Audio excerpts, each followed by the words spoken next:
Oi, oi, alright, how's it going? I'm Grant, you're you. This is Doodle Review coming through with a new album to give a spin and chat some fraff about whether I like it or not. Today it's the turn of New Yorkers Vampire Weekend and their fifth album, Only God Was Above Us. I always like to give a bit of context as to where my kind of head's at with an artist and how I felt about their previous work before I kind of jump into my thoughts on their latest. And when it comes to Vampire Weekend, my intro will probably sound a little bit like my video on MGMT's latest, which is in the late 2000s. I kind of wrote off anything you might put in the hipster category and therefore skipped the band's early work. In hindsight, I know it caused me to miss out on some good stuff, but I was a stubborn teenager back then. Buddyhead was the gospel, and Ezra Koenig and a band that looked like a Gap, Hollister and Ralph Lauren ad kind of got together and had children and then started making music, which according to Wikipedia fused Afro pop with indie and chamber music, was just not it. To be honest, that musical description, which is genuinely in their Wikipedia bio, I didn't make it up, that description still causes me to cringe a little bit when I read aloud. But wait, Vampire Weekend fans, wait, calm it, Kermit, alright. This story has a happy ending because a few years later, when I started forming my own opinions about stuff, Modern Vampires of the City came out. And at this point I thought I'd dip in. They've managed to stick around a bit and I've seen a few artists, friends and publications speaking highly of the record. It might be time. That's kind of what I thought.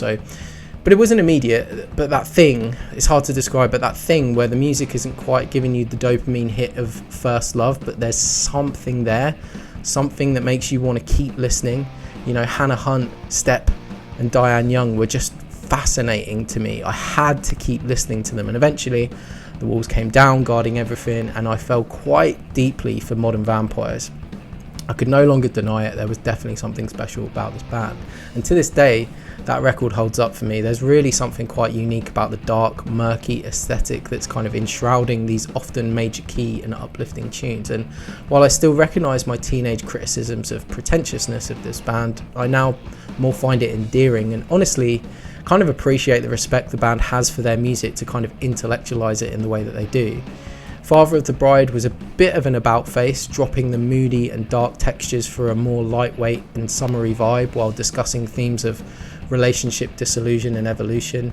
Songs were rooted in folk and adopted a kind of hippy-dippy, expansive world Cafe Del Mar aesthetic that could somehow pull in bongos and occasional touches of Latin rhythms while still sounding New York cool. Despite the directional changes, Vampire Weekend still sound unmistakably like Vampire Weekend, and you have to love a band that completely owns a sound that is all their own. It's an achievement which, just as a general fan of music, I always have massive respect for, whether the music resonates with me or not. That brings us to Only God Was Above Us, which in many ways is a record that combines the textures and tones of Modern Vampires and Bride while pushing into its own territory. The songs are once again shrouded in a kind of murky haze as per the third record, but with the broad and adventurous instrumental palette of the fourth, this time with a neoclassical sensibility over Latin or bossa nova styles. The musicality is actually off the charts on this record, whether it's the kind of abstract back and forth of the piano butting heads with the saxophone on Classical, the violins that become guitars on Capricorn, the beautiful extended instrumental break on Connect with the piano just floating over the top of the warm double bass, or those cascading guitars on Pravda.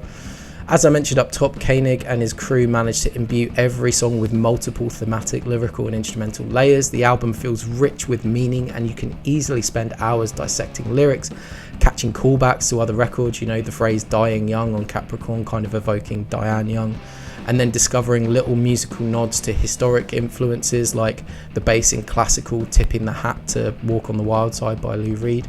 The layers to peel apart on every track feel endless and incredibly satisfying on an intellectual level, and I like how you can kind of bring your own interpretations to tracks. For instance, Mary Boone, a song whose subject is the eponymous New York art dealer of the same name.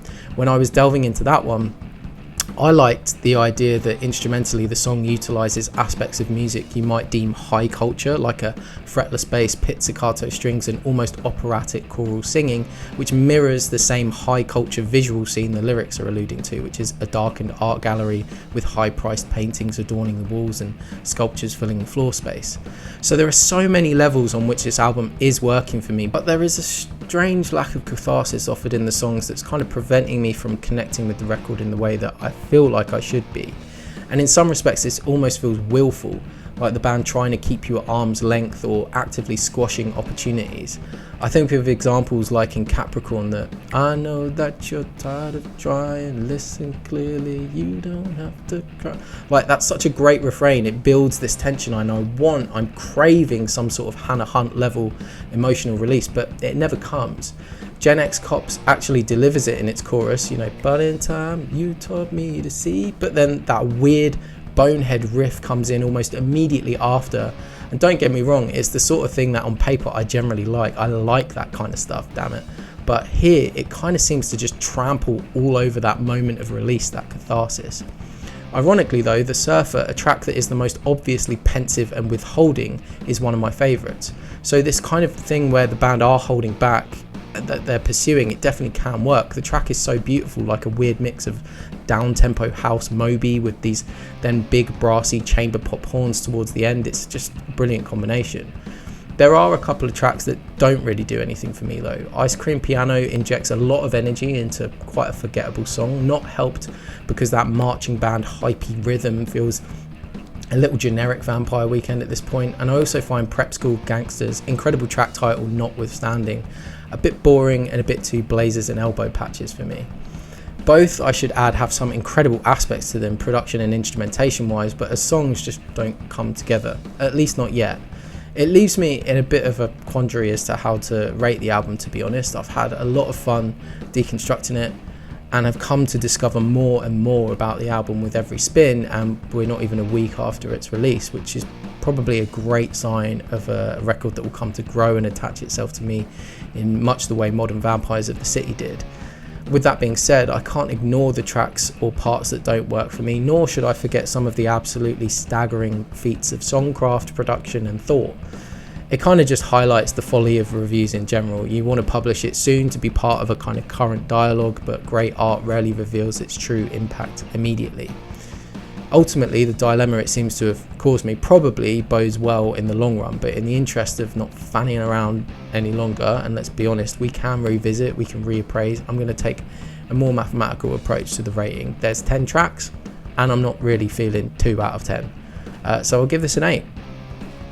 So just so we can knock it on the head really, but let's see how we go by the end of the year. It might turn out to be a classic, or the bubble of fascination I'm in might burst and take some of the shine off. Either way, it's definitely an album that deserves attention. So that's what I think. What do you reckon? Let me know in the comments, and check out some other related reviews you might like in the description below. And if you find yourself doing that, well shit, you better subscribe, share some thoughts, show some love, or just hurl some abuse in the comments below. Take care, and I'll see you in the next video. Cheers mate, bye.